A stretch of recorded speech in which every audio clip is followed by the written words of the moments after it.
एक शख्स ऐसा था जो 35 बरस तक मुसलसल इबादत करता रहा, मगर उसके बावजूद उसकी तौबा कबूल न हुई। एक दिन हजरत मूसा सफर पर जा रहे थे कि अचानक उनकी नजर एक आदमी पर पड़ी जो तन्हा बैठा ज़ारो कतार रो रहा था। इसी लम्हे एक परिंदा आया जिसकी चोंच में अंगूर थे।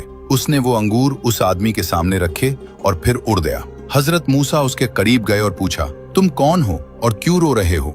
वो शख्स आह भरते हुए बोला, ए मूसा, मैं बहुत बड़ा गुनाहगार हूँ।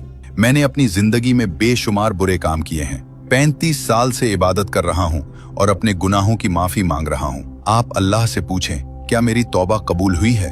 हजरत मूसा ने अल्लाह ताला से उस शख्स के बारे में सवाल किया। अल्लाह ताला ने फरमाया, ए मूसा, ये बंदा अपनी तौबा में भी खुद गर्ज है।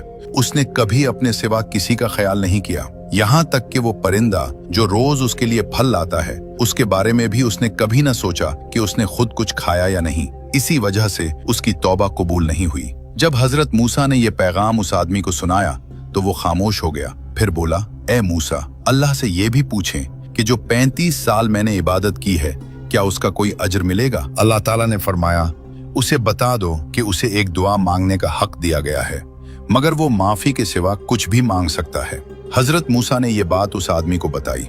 वो कुछ देर गहरी सोच में रहा, फिर बोला, ए मूसा, अपने रब से कह दीजिए कि मुझे इतना बड़ा कर दे कि जब मैं जहन्नम में जाऊं तो इतनी जगह घेर लूं कि किसी और के लिए वहां जगह न बचे।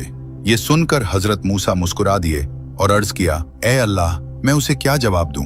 अल्लाह ताला ने फरमाया, ए मूसा, अब तक इसे मेरे एक परिंदे की भी फिक्र न थी, मगर आज पहली बार उसने अपने सिवा दूसरों के लिए सोचा है। जाकर उसे कह दो कि मैंने उसके तमाम गुनाह माफ कर दिए।